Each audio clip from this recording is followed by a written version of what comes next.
Alors on est sur le stand justement spécifique de la Monica, un véhicule qui a été fabriqué à Balbini. Et on a une rétrospective, c'est une première mondiale où on retrouve un prototype et deux véhicules roulants. Alors je suis avec Jean-Yves. alors Jean-Yves. Vous avez coordonné avec Jean-Jacques cette exposition assez unique de la Monica, un véhicule fabriqué ici dans la Loire à Balbini. Parlez-nous un peu de ce véhicule.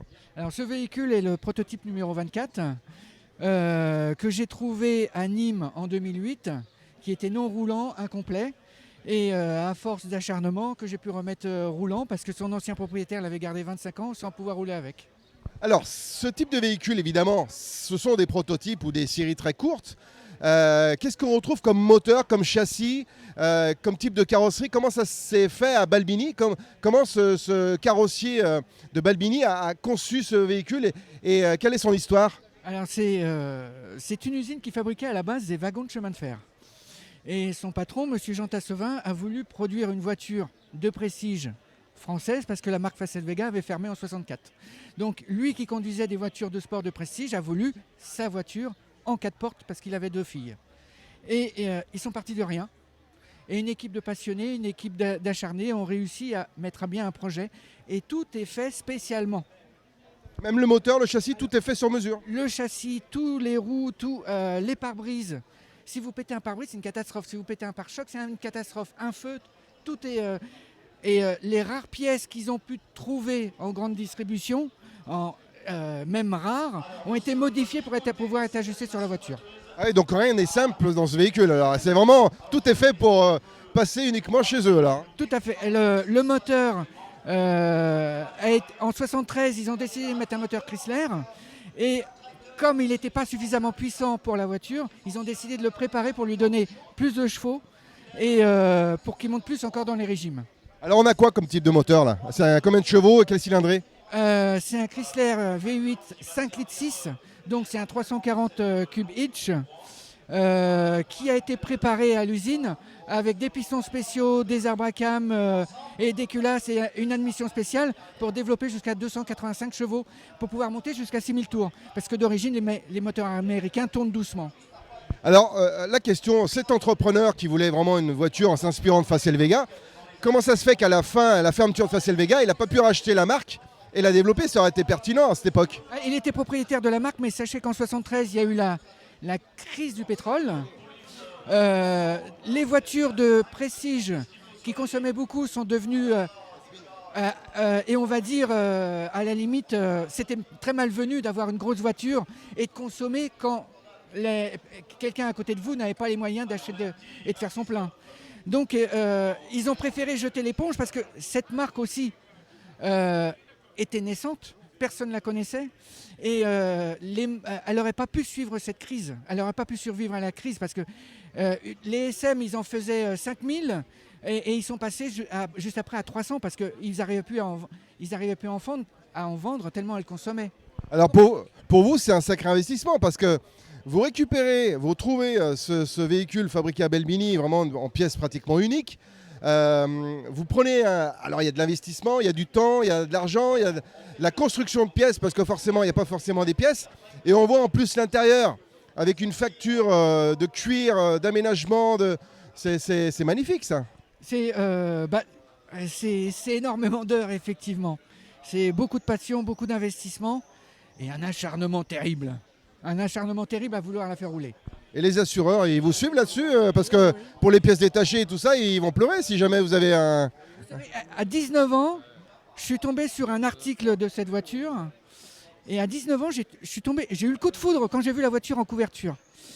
Et j'ai cherché, et au bout de 26 ans, je l'ai trouvé. J'ai attendu 26 ans, mais je me suis acharné. Comme quoi, il faut être patient. Alors, vous voulez nous présenter un peu les autres véhicules aussi qu'on a sur le stand? Celle-ci, c'est la numéro 24. Elle est de 73. Elle est de 73. Juste à côté, vous avez la numéro 21.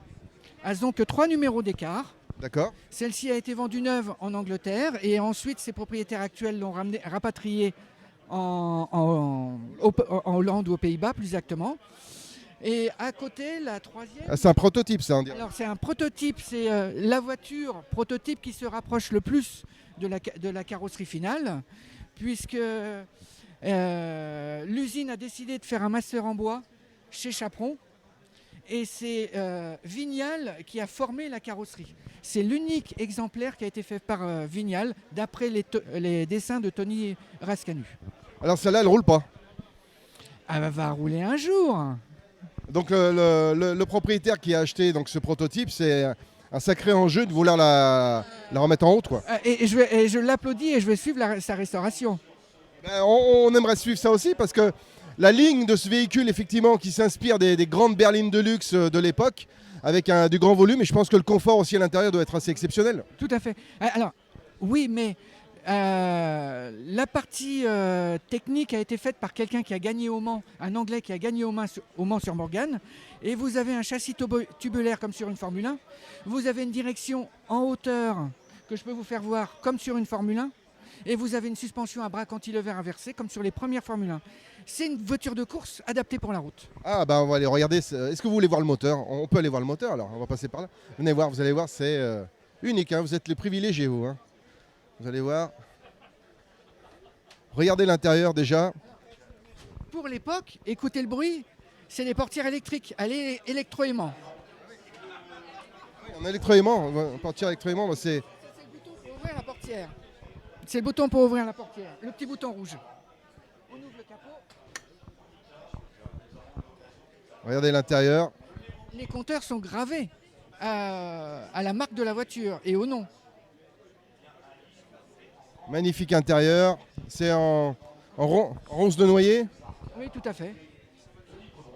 Même l'intérieur, il y a même en fumée à l'époque, vous voyez, on a l'allume-cigare même à l'arrière et à l'avant. Et voilà le moteur, donc le 5 litres. Le 5 litres 6, vous avez une colonne de direction horizontale, une direction à l'horizontale, et vous avez les amortisseurs, les ressorts amortisseurs devant la pompe à eau. En tout cas, on peut voir que l'intérieur du moteur est dans un état parfait. Hein. On peut presque manger dedans.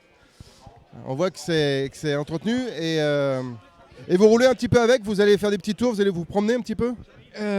Principalement localement, et c'était sa première grande sortie depuis que je l'ai, puisque j'ai fait 515 km vendredi pour venir ici. Ah quand même, oui. Parce que vous êtes d'où? En région parisienne, à l'ouest, aux portes de la Normandie. Bah voilà, vous avez bien fait de revenir à son territoire d'origine. Ça lui fait du bien, elle est contente, on voit qu'elle sourit. Alors on voit que pour le pare-brise, on voit que c'est un sacré challenge pour voir. J'ai l'entourage chromé, mais je ne l'ai pas encore redonné à chromer. Étape par étape. Étape par étape, ce qu'il fallait, c'était la rande roulante et fiable. Ce qui n'était pas du tout le cas quand je l'ai acheté. Et donc vous avez roulé depuis la Normandie pour venir ici? Oui, oui, tout à fait. Ouais, 500 km? Dans la journée, oui. Tranquillou, mais impeccable. Et j'imagine que ça devait être très jouissif et très agréable pour vous parce que tout le travail mené et la transpiration... C'est le fruit du travail en fin de compte. Le fruit de la fiabilisation, changer le radiateur d'huile pour mettre un radiateur d'huile plus puissant, mettre un radiateur neuf, faire tout en sorte pour que tout se passe bien.